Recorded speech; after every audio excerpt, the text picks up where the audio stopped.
இன்னைக்கு ஹெட்லைன்ஸ் என்ன தெரியுமா? முதல்வர் தன் கையால டீயை எடுத்து தன்னோட வாயால குடிச்சிருக்காரு. எவ்வளவு பெரிய விஷயம். அப்புறம் இன்னொன்னு கூட ஏதோ ஒன்று பார்த்தனே, திருச்சியில் காலடி வைத்த டாப் விஐபி இவர மாதிரி ஒரு எளிமையான ஆளை பார்க்க முடியுமா அப்படின்னு தான். இந்த மாதிரியான டைட்டில்ஸ் தான் இப்ப சோஷியல் மீடியா முழுக்க, சேனல்ஸ் முழுக்க பரவிக்கிட்டு இருக்கு. யார் இவரு? ஆக்சுவலா என்னதான் நடக்குது? தேர்தல் வேற வருது, கொஞ்சம் சுவாரஸ்யமான விஷயங்கள்லாம் இருக்குமே அப்படின்னு நீங்க ஆவலா வெயிட் பண்ணீங்கன்னா அதை சொல்றதுக்கு தானே நான் வந்திருக்கேன்.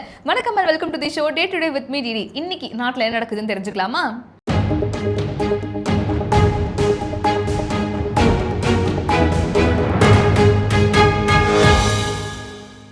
என்ன நடக்குதுன்னு கேட்டிங்கன்னா, ட்ராமா ஸ்டார்ட் ஆயிடுச்சு. திமுக சார்பில் எலெக்ஷன் வேற வந்துகிட்டே இருக்கு.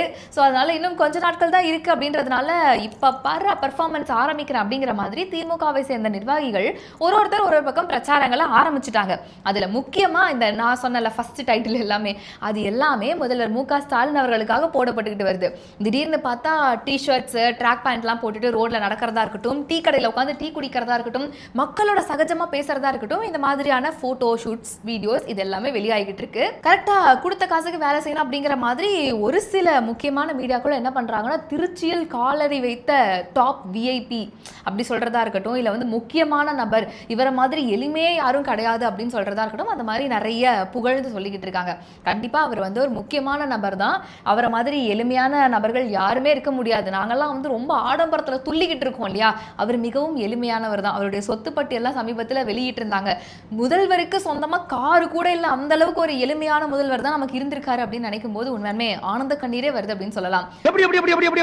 எதுக்கு இத்தனை எப்படி இல்ல எப்படிப்பா, எதுக்கு இவ்வளவு சத்தமா எப்படி? அது மட்டும் கிடையாது. துணை முதலமைச்சர்னு எடுத்துக்கிட்டோம்னா, கொளுத்தும் வெயிலிலும் பிரச்சாரம் செய்யும் துணை முதலமைச்சர்.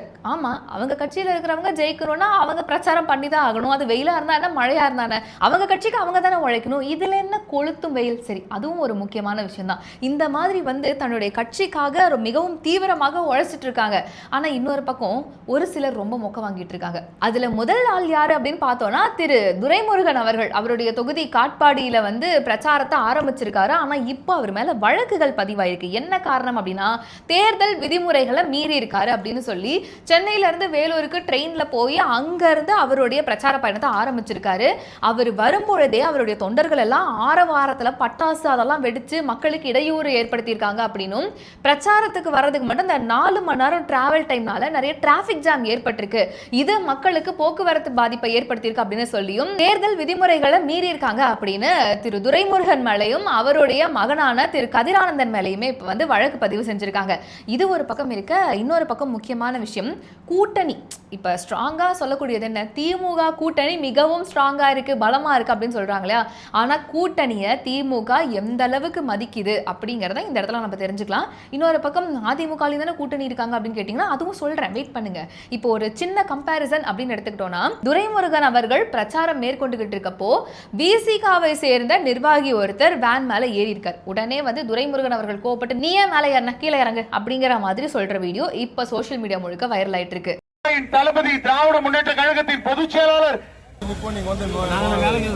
அதனாலேயே இப்ப வந்து விசிகாவை சேர்ந்த நிர்வாகிகள் எல்லாரும் வந்து ஒரு அதிருப்தியில இருக்காங்க. நம்ம கட்சி நிர்வாகி அவரை வந்து ஏன் இந்த மாதிரி மோசமா ட்ரீட் பண்றாரு அவர் அப்படின்ற மாதிரி கொஞ்சம் அதிருப்தியில இருக்காங்களாம். இது எப்படி போய் ரிஃப்ளெக்ட் ஆகுது அப்படிங்கறத நம்ம பொறுத்திருந்து தான் பார்க்கணும்.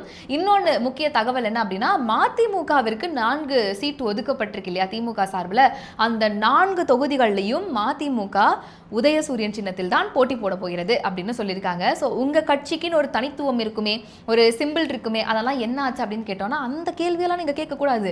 நாங்க 4 தொகுதிகளிலும் உதயசூரியன் சின்னத்தில் தான் போட்டி போட போறோம் அப்படின்னு திரு வைகோ அவர்கள் சொல்லியிருக்காரு. கடைசியா தான் வந்தாரு விநாயக் அப்படிங்கிற மாதிரி திமுக கூட்டணியில எல்லா கூட்டணி கட்சிகளும் வந்து நாங்க இந்த தொகுதி இவ்வளோ எடுத்திருக்கோம், இந்த வேட்பாளர்கள் அப்படின்னு சொல்லி எல்லாமே அறிவிச்சுட்டாங்க. ஒரே ஒரு கட்சி என்ன பண்றாங்கன்னு அவங்களுக்கும் தெரிய மாட்டேங்குது, மற்றவங்களுக்கும் தெரிய மாட்டேங்குதுன்ற மாதிரி ஒரே போராட்டமா போய்கிட்டு போய்கிட்டு இருக்கு. உங்களுக்கே தெரிஞ்சிருக்கும், காங்கிரஸை தான் சொல்றேன். ஸோ காங்கிரஸ்ல வந்து இன்னைக்கு வரைக்குமே இழுபறியா தான் இருக்கு. என்ன காரணம் அப்படின்னு கேட்டோம்னா, காங்கிரஸ்ல வேட்பாளர்கள் இவங்க தான் அப்படின்னு சொல்லி வேட்பாளர் பட்டியலை திரு செல்வ பெருந்தகை அவர்கள் தயாரிச்சிருக்காரு இல்லையா, அதுக்கு வந்து இப்போ அவங்க கட்சிக்குள்ளே எதிர்ப்புகள் கிளம்பிக்கிட்டு இருக்கு. இல்ல ஒத்துக்க முடியாது, கல்லாட்டாடுறீங்க, எல்லா கோட்டையும் அழிங்க அப்படின்ற மாதிரி. இல்ல வேட்பாளர் லிஸ்ட் வந்து நீங்க திரும்ப போடுங்க, எங்களுக்கு வந்து இந்த வேட்பாளர் பட்டியல்ல திருப்தி இல்லை அப்படிங்கிற மாதிரி அவங்க கட்சிக்காரங்களே சொல்லிட்டு இருக்காங்களாம். அதனால எதிர்ப்புகள் கிளம்பிக்கிட்டு இருக்கு. அப்படின்றதுனால இந்த வேட்பாளர் பட்டியல், காங்கிரஸினுடைய வேட்பாளர் பட்டியல் மிகவும் இழுபறியா போய்கிட்டு இருக்கு. எலெக்ஷனுக்கு இன்னும் 20 நாள் தான் இருக்கு, 20-23 நாள் தான் இருக்குன்றப்போ இந்த நேரத்தில் காங்கிரஸ் இழுபறியா இருக்கு அப்படின்னா எப்போ பிரச்சாரத்தை ஆரம்பிப்பீங்க, என்ன பண்ணுவீங்கன்ற கேள்விக்குறி இனிமே தான் வருது.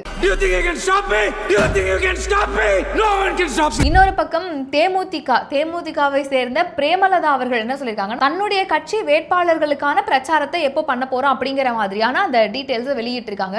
கூட்டணி கட்சியில இருக்கிறவங்களுக்கும் சப்போர்ட் பண்ணி பிரச்சாரம் பண்ணுவேன் அப்படிங்கிற மாதிரியான விஷயத்தை இப்ப வரைக்கும் அவங்க சொல்லவே இல்லை அப்படிங்கிறது இப்போ ஒரு டிபேட்டா போய்கிட்டு இருக்கு. தன்னுடைய கட்சிக்கு மட்டும் தான் சப்போர்ட் பண்றாங்க, அதுக்கு மட்டும் தான் இவங்க வந்து பிரச்சாரம் பண்றாங்கன்னா கூட்டணி கட்சி திமுக இருக்குல்ல, அப்ப அவங்களுக்கு தான் சப்போர்ட் பண்ண மாட்டாங்களா, அப்ப இது என்ன கணக்கு இது அப்படிங்கிற மாதிரி ஒரு பெரிய கேள்வி எழுந்துட்டு இருக்கு. ஸோ ஓவராலா திமுக மற்றும் திமுகவினுடைய கூட்டணி கட்சிகள் அப்படின்னு எடுத்துக்கிட்டோம்னா டெய்லி ஒரே ரவுசுப்பா, ஜாலியா ஏதோ பண்றாங்க, ஒருத்தர் ஒரு விஷயத்த சொல்லிக்கிட்டு இருக்காங்க அப்படிங்கிற மாதிரி போயிட்டு இருக்கு. எவ்வளவு அடிச்சாலும் தாங்குறான்டா இவன், ரொம்ப நல்லவன் ஒரு வார்த்தை சொல்லிட்டாமா. இன்னொரு பக்கம் அதிமுகவில் கூட்டணி கட்சியாக இருக்கக்கூடிய பாமகவை சேர்ந்த திரு அன்புமணி அவர்கள் ஒரு முக்கியமான கேள்வி கேட்டிருக்காரு கனிமொழி அவர்களை நோக்கி. இன்னைக்கு தமிழகத்துல இந்த மது, கஞ்சா இதெல்லாம் தான் ரொம்ப மோசமா இருக்கு. நடக்கிற குற்றங்கள்னு எடுத்துக்கிட்டோம்னா 90% ஆஃப் தி குற்றங்களுடைய ஒரு பேஸே வந்து இந்த கஞ்சா போதை பழக்கம் தான் அப்படின்னு. அதை ஒழிச்சிருவோம், மதுவிலக்கு கொண்டு வந்துருவோன்ற மாதிரி நிறைய விஷயங்களை சொன்னீங்களே, ஏன் அது எதையுமே நீங்க அமல்படுத்தல, ஏன் எதையுமே செயல்படுத்துறதுக்கான முயற்சிகளை கூட நீங்க எடுக்கல? இது வரைக்கும் தமிழகத்துல இவ்வளவு மதுபான கடைகள் மூடி இருக்கும் அப்படிங்கிற மாதிரியான ஒரு லிஸ்ட் கூட இல்லையே, ஏன் அப்படிங்கிற மாதிரி அன்புமணி அவர்கள் கனிமொழி அவர்களை நோக்கி ஒரு கேள்வி கேட்டிருக்காங்க. திமுக கடந்த ஆண்டு பொங்கல் வந்தது, அப்ப ஏன் காசு கொடுக்கல? அதுக்கு முந்தின ஆண்டு பொங்கல் வந்து ஏன் கொடுக்கல? இந்த ஆண்டு பொங்கலுக்கு மட்டும் ஏன் கொடுக்குறீங்க?